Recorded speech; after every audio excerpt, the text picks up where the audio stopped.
Prepare to delve into the dark depths of the human soul, where ancestral beliefs take root in the subconscious, weaving a tapestry of mystery and fear.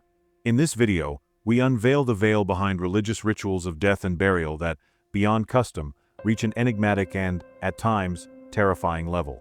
We will immerse ourselves in obscure African rites, where ancestral whispers seem to carry hidden messages, omens of destruction. There are those who believe that, in these somber ceremonies, demonic forces find fertile ground to manifest. The case of Kristy Bamu emerges as a disturbing testament to those tenuous boundaries between the visible and invisible world. Feel the atmosphere charged with uncertainty as we explore the questions that echo in the shadows. Could incessantly repeated rituals truly open portals to the unknown? What dark secrets lie hidden behind seemingly harmless ancestral practices? Do demons really find loopholes in our reality through these unusual funeral celebrations? If you dare to unravel the mysteries that disturb our understanding, watch this unprecedented episode now. Hello everyone, welcome to the True Crime Files Investigations channel. If you are a lover of real criminal stories, get ready for an exciting marathon. Every week, we will explore shocking and remarkable cases, the most complex and intriguing ones, with an in-depth analysis of the details and motivations behind each event, which leads us to question human nature. Subscribe to the channel and activate the notification bell so you don't miss any new videos, and ensure you're always up to date with our exclusive content. Leave your like to strengthen our community and motivate me to bring more and more impactful and unprecedented stories. Get ready to discover the backstage of the crime world, learn about the failures of the judicial system and the stories of victims fighting for justice. Welcome to an investigative and emotional journey. I count on you on this journey. The truth is about to be revealed. So, fasten your seatbelts, because the investigation begins now.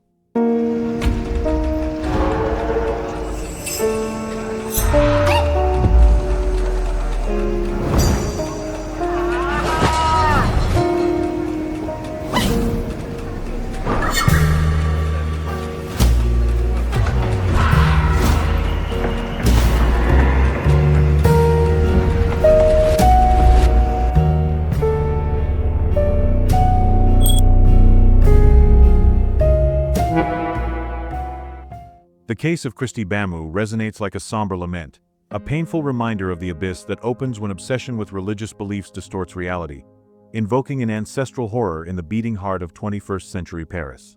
That modern and vibrant metropolis became the stage for a ritual sacrifice, born from a sinister confluence of ancient African traditions and a mental delusion that went unnoticed until it was too late. A young man of just 15 years old pleaded for an end, before his own will to live was irretrievably silenced. His story cries out to be rescued from that fateful night. The common thread of this story begins in an environment devoid of mystery, like a family visit in any other circumstance. Kristy Bamu was born in 1995, into a large Congolese family that had sought refuge in France, escaping the harsh conditions of their homeland. In Paris, Kristy and his 4 siblings gradually adapted to European life and customs. In 2010, at the age of 15, Kristy was a reserved teenager, dedicated to his studies and spending time with friends. His precocious maturity was such that his parents did not hesitate to allow his trip to England that Christmas. There resided his sister, Magali Bamu, born in Congo in 1984. More than a decade separated her from Kristy. Although she had arrived in Paris as a child and had adapted to European habits, her roots remained alive. She had witnessed, in her family and among her acquaintances, the way they dealt with witchcraft and maintained a deep belief in Kindoki, a branch of those magical beliefs specifically linked to possession by evil spirits. That conviction was so strong that, shortly after her arrival in France, Kristy's father warned Magali about this threat of evil spirits that intensified with distance from their homeland. Growing up, Magali nurtured the desire to move to London. Living in Paris had awakened in her an appreciation for large capital cities, and London offered her an even greater cultural diversity, something that attracted her and, paradoxically, caused her some unease. Despite the years lived in Europe, she still felt, in many respects, uprooted. Perhaps precisely because of that feeling of displacement. Once in London, surrounded by other exiled compatriots, she sought understanding and a circle with whom she could share her deepest experiences. It was there that she met Eric Vicui, also originally from the Democratic Republic of Congo. Like Magali, Eric had emigrated as a child and had to adapt to a world where, At times, he needed to relegate his true identity or hide his beliefs. For both of them, that meeting represented a link to their origins. Eric felt a deep nostalgia for traditional African beliefs and discovered that Magali shared that feeling in relation to many of those traditions, which had nothing to do with evil or witchcraft, but rather with an identity and a daily life anchored in the same worldview. The relationship deepened, culminating in a romance and the decision to rent an apartment in Newham, a district in East London. It was in that home that they would receive Kristy and his 4 siblings for the Christmas holidays. For the siblings, this would be the first time they had left Paris.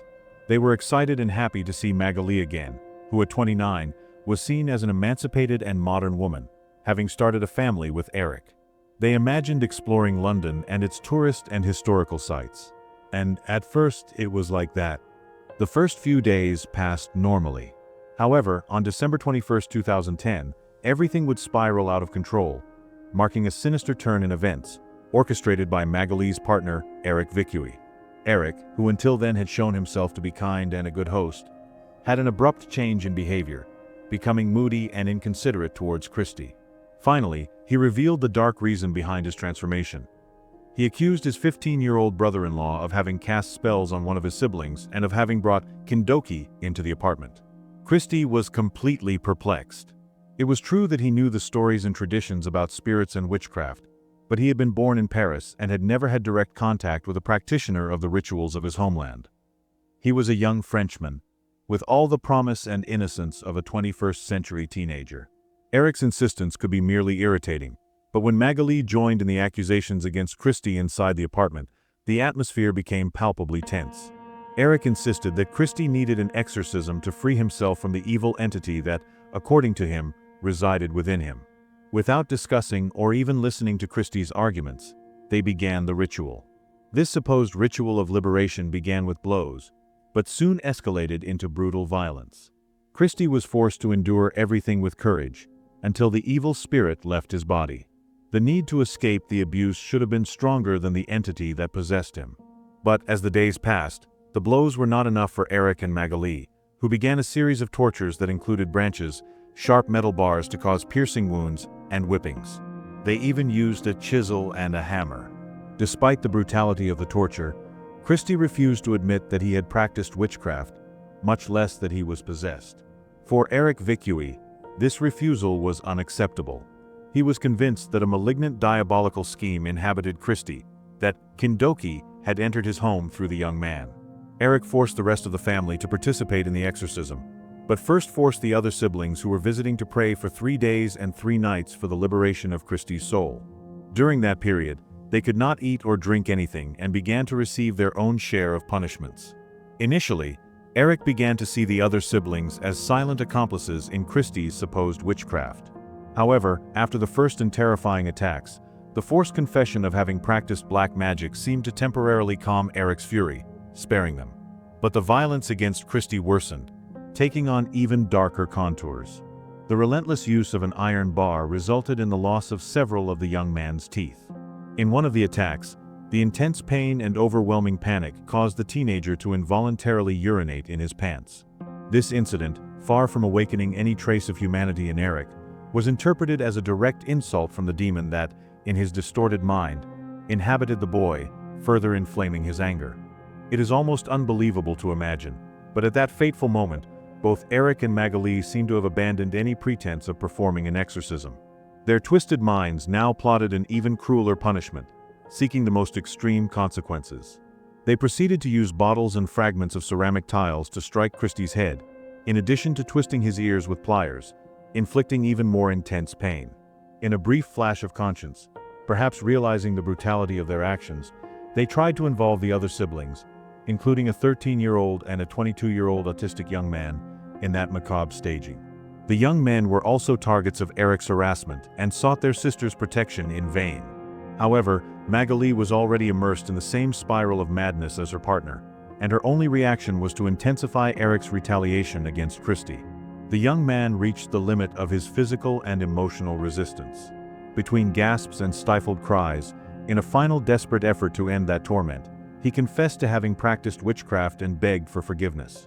His terrified brothers did not know what to expect from Eric after that forced confession, but they held onto the fragile hope that Magali would show some compassion. That hope, however, vanished before the cold indifference with which she received her younger brother's agonizing voice. Kristy was on the verge of collapse. His wounds were deep, and the excruciating pain prevented him from even getting up after 3 days of uninterrupted torture. On the fateful date of December 24th, Eric Vicui dragged the young man's lifeless body to the bathroom, where he placed it in a bathtub full of water, in what is believed to have been the last and sordid ritual of purification, with which he intended to finalize the exorcism. Kristy was too weak to resist, but his cries of agony still echoed through the apartment. Neighbors later reported hearing the wails, but no one intervened to rescue him. Kristy did not ask for help. In his extreme suffering, he only begged for his life to be ended. That same day, Pierre, the father of the Bamu siblings, received a terrifying phone call. It was Eric Vicui, informing him that his children, especially Kristy, were possessed by demons and that he would not bring them home, as Pierre and his wife would be the next targets. The couple immediately boarded a 6-hour flight to London. Meanwhile, Kristy succumbed to his injuries in the bathtub of his sister Magali and Eric's home. Upon finding that the teenager was unresponsive, they called an ambulance. When the paramedics arrived, they could only confirm his death. Kristy's body showed over 130 injuries, and the cause of death was determined to be a lethal combination of trauma from abuse and drowning. Eric and Magali were arrested. Although both denied the homicide charges, the escalation of sadism and the way the couple forced the other siblings to participate in the tortures inflicted on Kristy were crucial to the verdict. The jury, composed of 7 men and 5 women, was excused from lifelong service due to the distressing and disturbing nature of the case. The defense strategy of the couple was predictable. They claimed that Eric Vicui suffered from a mental decline, an argument supposedly corroborated by a brain scan that revealed several lesions. The defense tried to argue that these lesions could have caused an abnormal mental state, but this strategy did not work, and the request for a reduction in the charge due to mental health issues was rejected. Vicui was found guilty of the murder of Kristy Bamu and of assault against his other 3 siblings. Magali, for her part, claimed that her participation had not been voluntary, but rather coerced by Eric Vicui. However, evidence showed that she herself contributed to the increasing violence during those 3 days of horror, and she was also found guilty of 2 counts of assault and the manslaughter of her brother Kristy Bamu. Eric and Magali were sentenced to life imprisonment with a minimum term of 25 to 30 years in prison before being eligible for parole. The horrendous crime and the tortures suffered by Kristy Bamu served as a harrowing alarm, exposing the growing problem of crimes related to religious beliefs within migrant communities in European cities. In response to this tragedy, legislation was modified after the young man's death. The case deeply impacted the community, and to this day it is remembered with profound terror and sadness. Thank you so much for watching this story. Your presence and support are essential for me to continue creating quality content. So, if you enjoyed this story, please like and subscribe to our channel so you don't miss any new episodes. Your subscription and comments are fundamental for me to keep bringing quality content. Leave your opinion in the comments, always with respect for the victims, and together let's build an even better community. Thank you so much for following my work, and I'll see you in the next episode.